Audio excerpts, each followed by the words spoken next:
Morning everyone, welcome back to my class. Student, I'm happy to see your feedback, and in fact that you have given your feedback that you are getting each and everything in Java classes. Basically, I have decided whatever the next chapter will come, that will come in the form of Hindi and English medium. Because it's very important, anyhow you have to understand the concept of programming language. So you will get each and every contains in the form of English and Hindi. Student, if you will remember, in last lectures, whatever lecture I have uploaded on my YouTube channel, that is given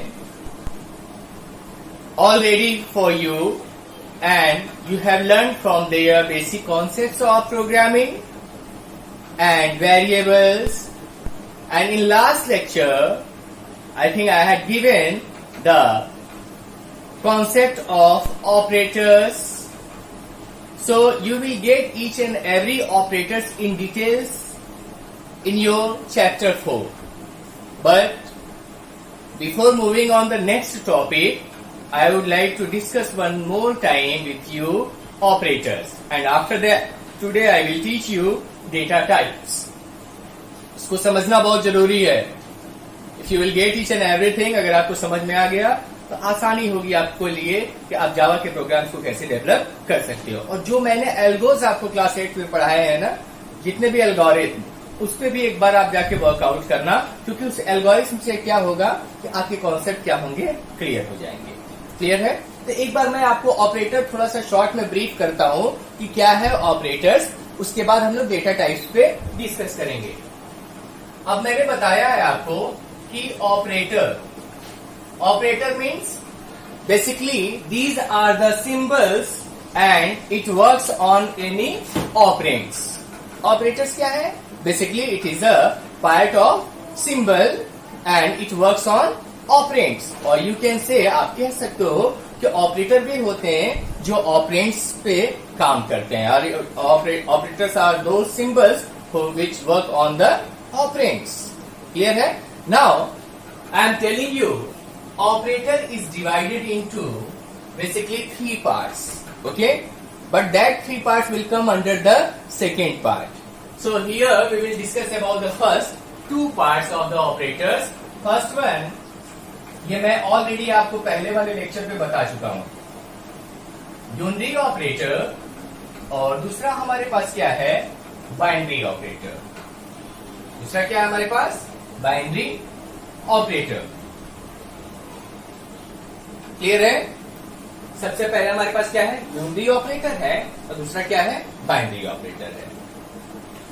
मैंने beginning में आपको बताया है कि किसी भी programming language को पढ़ने के लिए या जानने के लिए, उसके बारे में कॉन्सेप्ट क्लियर करने के लिए we must have some basic information, basic knowledge. जैसे उसमें सबसे पहले हमारे पास आता है वेरिएबल्स. मतलब वेरिएबल्स क्या होते हैं. दूसरा, वेरिएबल्स कैसे काम करेंगे, किस तरह से काम करेंगे, उसके लिए हम लोग डेटा टाइप यूज करते हैं. क्या यूज करते हैं? Data type. तो मैं डेटा टाइप के बारे में भी डिस्कस अभी करूंगा.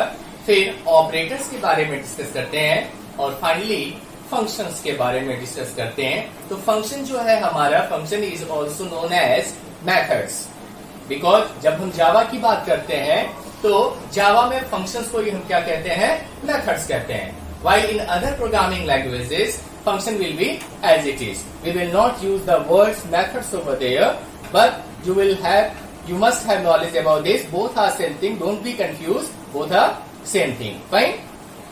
अब unary operator और binary operator. Now we have 2 types of operator, unary and binary.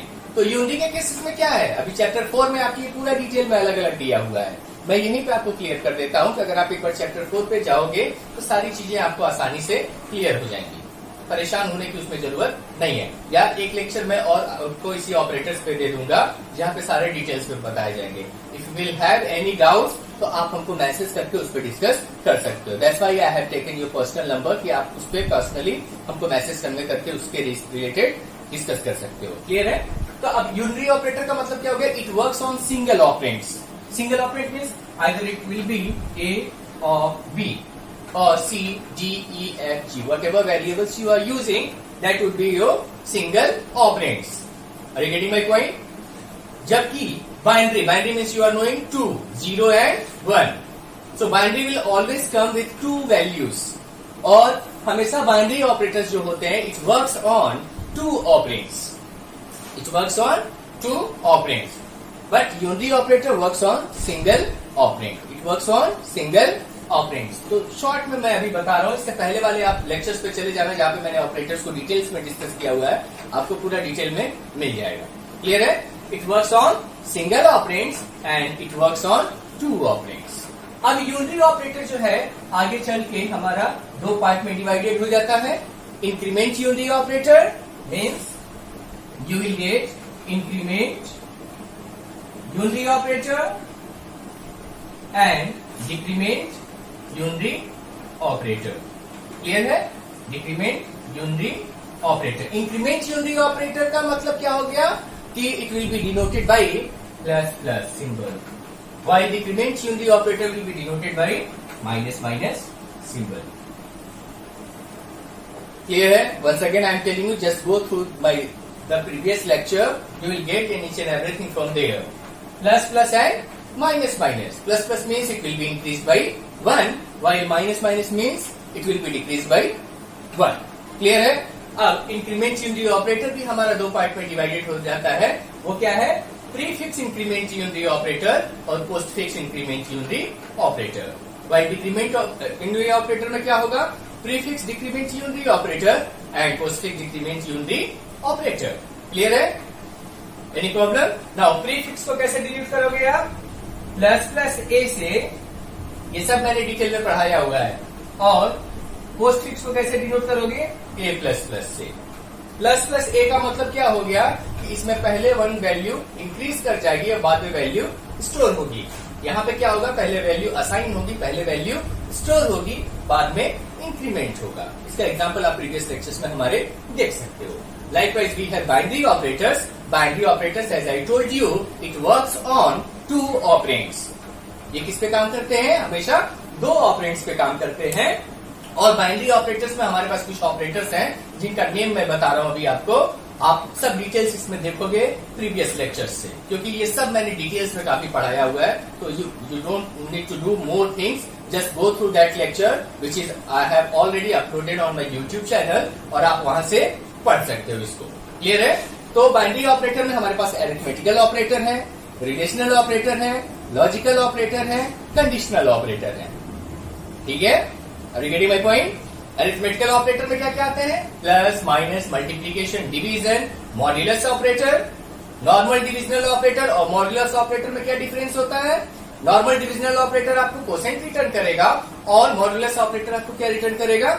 Reminder return करेगा। Likewise we have relational operator. Relational operator of course this kind of operators will be used to test 2 और मोर conditions. Fine? कैसे? इसमें हमारे पास जो operators name है वो है less than, greater than, less than और इक्वल टू, ग्रेटर देन और equal to, not equal to. ये सारे के सारे ऑपरेटर्स हमारे रिलेशनल ऑपरेटर्स में रखे गए हैं। फिर we have that is your logical. Logical का मतलब and, or, and, not. I am going to discuss about this. And this is the symbol of and operator, this is your or, and this one is your not. इसको भी मैंने detail में पढ़ाया हुआ है। And, or, and, not. And का मतलब क्या हो गया कि जब दोनों input, and operator will works on 2 operands और मोर देन 2 ऑपरेंड्स। क्लियर है? ये 2 ऑपरेंड्स पे या 2 से ज्यादा ऑपरेंड्स पे काम करते हैं। अब हमारे पास एंड गेट होता है, और गेट होता है और नॉट गेट होता है। ये तीनों हमारे गेट्स के पार्ट्स होते हैं। लॉजिकल गेट्स कहा जाता है इसको कंप्यूटर आर्किटेक्चर में। बेसिकली एंड का मतलब क्या हो गया कि जब दोनों कंडीशंस ट्रू होगा। सपोज टू बी 2 ऑपरेंड्स है हमारे पास, तो 2 ऑपरेंड्स का मतलब समझ लो यहां पे आप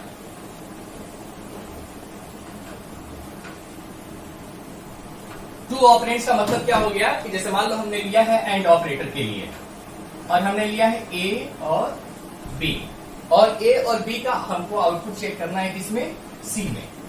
kindly pay attention. A and B both will work for the input and C will show you output. Suppose to be अगर हमने 1 और 1 पास किया, इसका मतलब ये हो गया कि दोनों इनपुट हमारे क्या है, 1 1 है, दोनों ट्रू है. ट्रू कब आएगा, जब वैल्यू 1 होगी, और फॉल्स कब होगा, जब वैल्यू 0 होगी. तो अगर हमारे पास दोनों इनपुट 1 1 है तो आउटपुट क्या मिलेगा, 1 मिलेगा, क्योंकि ये एंड का कंडीशन होता है. If both input will be 1 1 और both input will be true, then output will come true. If anyone will be false, anyone will be false का मतलब क्या हो गया कि अगर कोई इसमें से एक हमारा फॉल्स है, इसका मतलब 0 है, तो आउटपुट क्या होगा, 0 होगा. तो सपोज टू बी अगर तुमने केस बना दिया है 1 0 का, तो यहाँ पे फॉल्स हो जाएगा. एक केस ये हो सकता है, यहाँ पे क्या होगा, फॉल्स हो जाएगा. अगर 0 0 है, ये भी क्या हो जाएगा, फॉल्स हो जाएगा, क्योंकि यहाँ पे दोनों इनपुट हमारा 1 1 हुआ, तो आउटपुट क्या हो गया, 1 होगा. यहाँ पे एक इनपुट हमारा 1 हुआ और दूसरा इनपुट क्या हो गया, 0 हो गया. तो एंड क्या कहता है कि अगर दोनों इनपुट हमारे 1 1 है तो आउटपुट क्या होगा, 1 होगा, नहीं तो 0 होगा. यहाँ पे क्या हो गया हमारा, अगर एक फॉल्स हो गया और दूसरा ट्रू हो गया तो भी क्या होगा, फॉल्स हो गया. और ये कॉम्बिनेशन है कि अगर हमारा दोनों फॉल्स है तो आउटपुट क्या होगा, 0 होगा. This is the meaning of and. Clear है. अब यही कंडीशन हमारा अपोजिट हो जाता है किस केस में, जब हम एंड की जगह पे और यूज करते हैं. क्या यूज करते हैं, और. This is the symbol of और. और का मतलब क्या हो गया, if any one condition will be true, कोई भी एक, मतलब अगर हमने 2 इनपुट दिया और उन दोनों में से कोई भी एक हमारा क्या है, ट्रू है, तो दूसरा वाला क्या हो जाएगा, सॉरी, जो आउटपुट होगा वो क्या होगा, ट्रू होगा, अदरवाइज क्या होगा, फॉल्स होगा. Are you getting my point.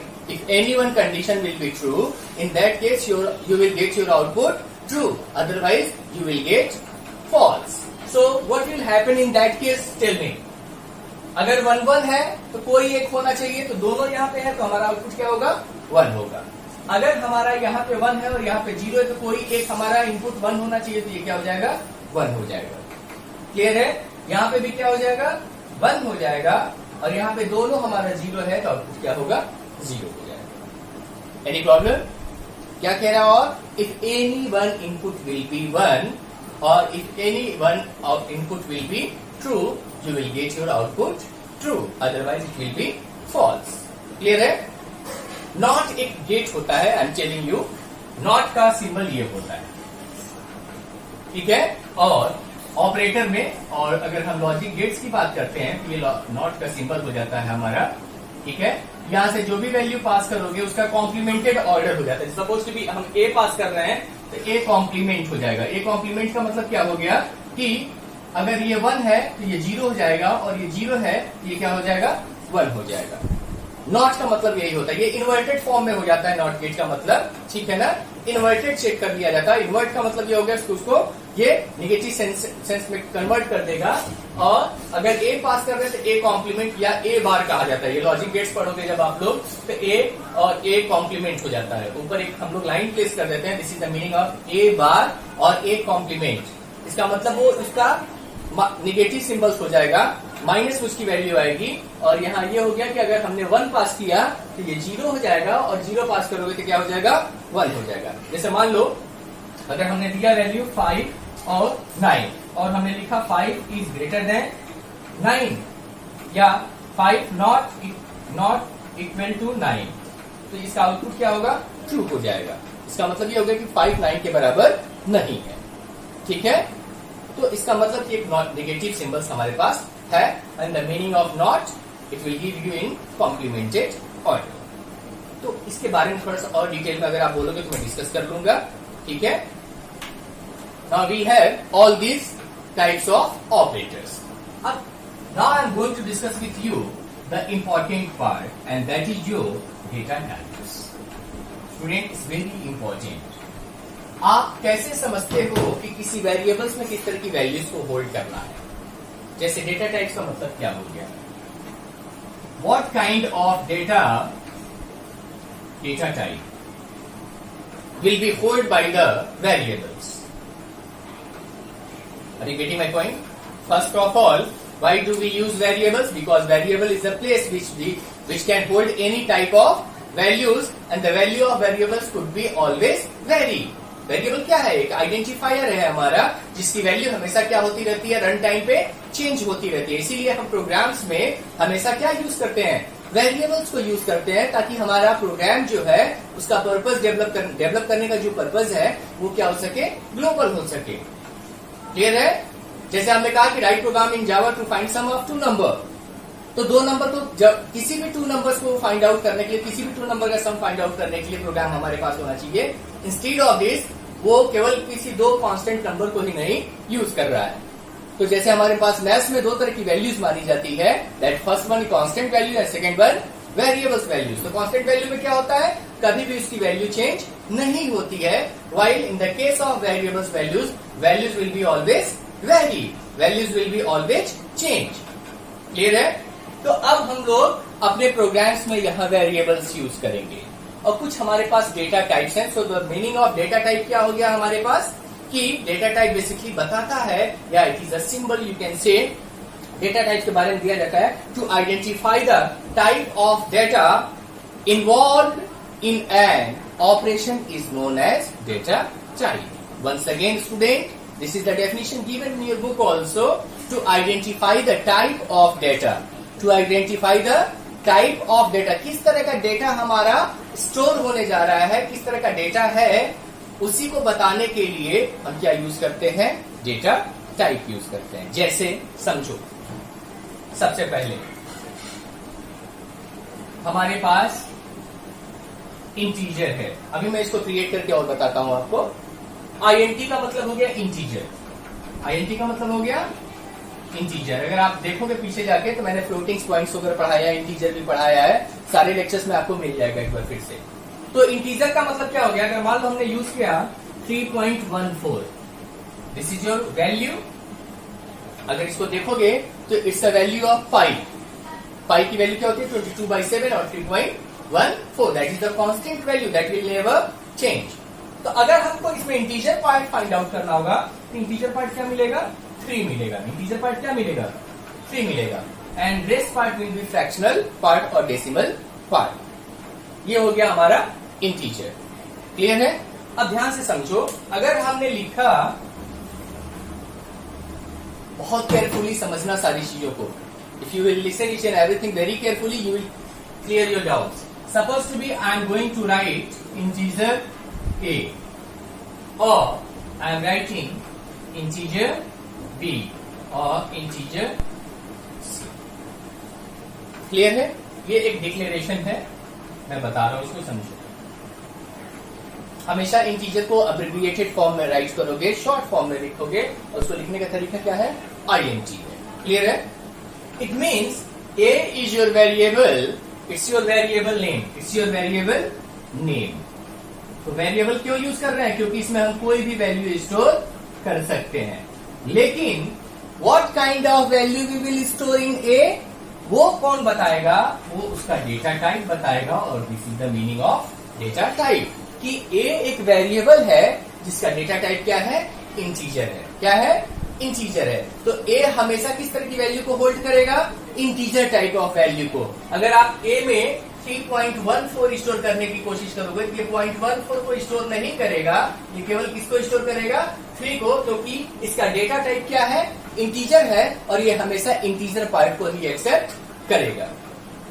तो इसका मतलब ये हो गया कि ए एक वेरिएबल हो गया जो जिसका डेटा टाइप क्या है? Integer. It means A will always accept integer type of value. ये हमेशा किस तरह की वैल्यू को स्टोर करेगा? इंटीजर टाइप ऑफ वैल्यू को स्टोर करेगा। क्लियर हो गया?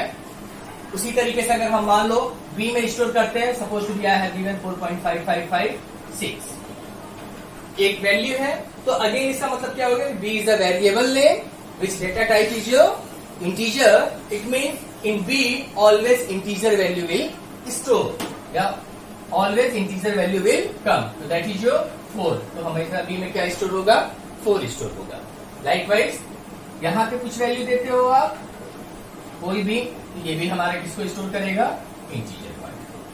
क्लियर हो गया? डेटा टाइप का मतलब क्या हुआ? सो data type you can say to identify the type of data involved in an operation is known as data type. या किस तरह का वैल्यू हमारा वेरिएबल स्टोर करेगा या आइडेंटिफायर यूज करेगा, उसको बताने के लिए हम क्या यूज करते हैं, डेटा टाइप को यूज करते हैं.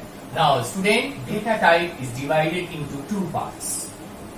समझ लो इसको, और ये आपके बुक्स में भी दिया है, but just you will go through this topic.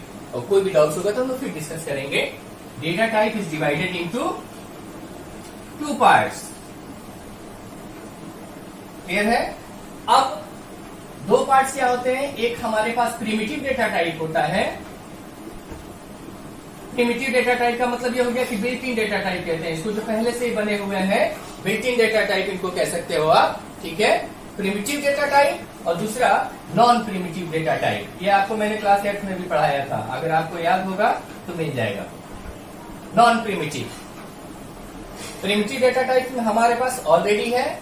ठीक है, और नॉन प्रिमिटिव का भी मतलब है. अब हमारे पास प्रिमिटिव डेटा टाइप्स में क्या क्या आता है इसको समझ लो थोड़ा सा आप लोग. प्रिमिटिव डेटा टाइप्स में हमारे पास मिलेंगे बाइट, ठीक है, short, integer, character, float, double. ये सब ऑलरेडी हमारे इन्वॉल्व हैं. सो प्रिमिटिव डेटा टाइप्स का मतलब क्या हो गया कि वे डेटा टाइप जो कंप्यूटर के ऑन होने पे ऑटोमेटिकली कंप्यूटर की मेमोरी में क्या होते हैं, जावा प्रोग्राम्स के साथ स्टोर्ड हो जाते हैं, उनको हम क्या कहते हैं, या लोड हो जाते हैं, उनको हम क्या कहते हैं, primitive data types. It is given in the books, that is the data types which automatically transferred into computer memory during the loading of Java applications are known as primitive data types. Means उस तरह के data types जो automatically, built in का मतलब क्या है, system में पहले से ही है उस प्रोग्राम्स के साथ, उस एप्लीकेशंस के साथ. तो एप्लीकेशंस हम क्या यूज करने जा रहे हैं, आवर प्रोग्रामिंग लैंग्वेज है, that is your Java programming, that is your BlueJ programming.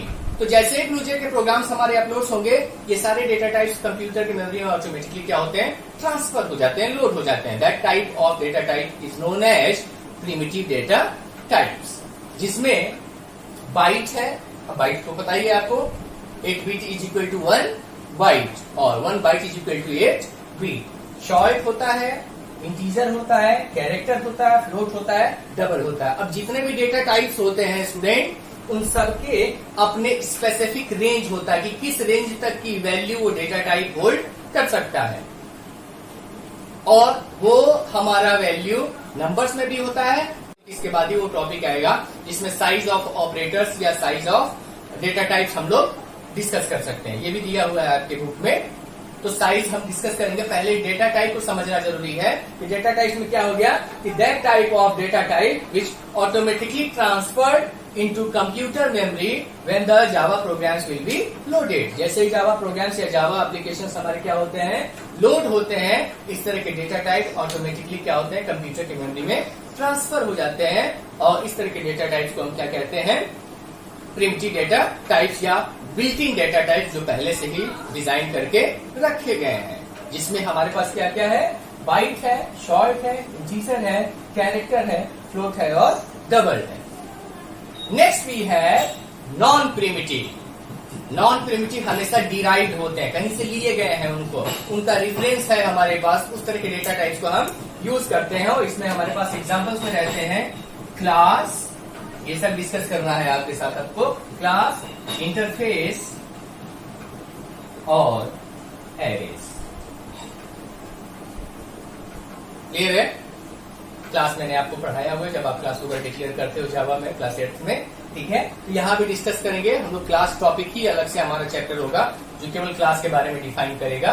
तो these types of examples are non primitive. और नॉन प्रिमिटिव का मतलब क्या दिया गया है यहाँ पे, the data type formed with the help of primitive data types is known as non primitive data types. कहीं ना कहीं इनका भी यूटिलाइजेशन हम इसी प्रिमिटिव डेटा टाइप के हेल्प से लेंगे, यानी कि ये डिराइव हैं, ये कहीं से लिए गए हैं, या इनका रेफरेंस मेरे पास है, उस तरह के डेटा टाइप्स हमारे क्या हो गए, non-primitive data type. It is given in your book, the definition of the non-primitive data type. That is the data type formed with the help of primitive data type is known as non-primitive data type or reference data type. For example, we have class, interface and arrays. Clear है? ये meaning है हमारे पास। और एक चीज हमेशा मैंने बताया कि जब भी नॉन प्रिमिटिव डेटा टाइप्स को यूज करते हैं, इसको अपने अकॉर्डिंगली हम लोग डिक्लेयर करते हैं। तो इसमें हम लोग डिस्कस कर रहे हैं क्योंकि इन सबको यूज करना है आपको प्रोग्रामिंग लैंग्वेजेस में, तो वहां पे और आसानी से ये सब चीजें क्लियर हो जाएंगी। फिलहाल अभी हम लोग क्या करेंगे, we will discuss about all these types of data types. जैसे once you will go with the byte, तो बाइट के बारे में मैंने बताया कि 8 bits is equal to 1 byte. Likewise हमारे पास शॉर्ट का रेंज है, इंटीजर है, इंटीजर विल सपोर्ट्स, आपके बुक में अभी तो 4 बाइट दिया है, किसी बुक्स में आपको 2 बाइट स्पेस मिलेगा। और यहाँ पे बताया गया है कि इसका रेंज क्या है, -32768 प्लस 32767। ये रेंज सारे दिए गए हैं, -32,768 टू प्लस 32,767। ये रेंज है। इसका मतलब कि माइनस में इतना वैल्यू स्टोर हो सकता है और प्लस में इतना वैल्यू स्टोर हो सकता है जब आप इंटीजर की बात करते हो। उसी तरीके से हमारे पास डबल फ्लोट है, तो फ्लोट हमारा 4 बाइट स्पेस कवर करता है, डबल है वो 8 बाइट स्पेस कवर करता है। क्लियर है? हर डेटा टाइप का अपना स्टोरेज कैपेसिटी होता है in the form of bit byte. Clear है? और इसके लिए स्पेशल रेंज भी इसका डिफाइन किया गया है। तो नेक्स्ट लेक्चर्स में हम लोग रेंज डिस्कस कर लेंगे और इसके बाद मैं चैप्टर 4 शुरू कर लूंगा, जहां पे हम सारे ऑपरेटर्स को एक बार फिर से उसके एग्जांपल्स के साथ एक बार हम आपसे डिस्कस करेंगे। क्लियर है student? Just go through this and if have any doubts clear, and first you will go through this lecture, and after that, before this, whatever lecture I have delivered and I have uploaded on the YouTube, you will go through this. Thank you, and you will enjoy this video. Fine? Thank you.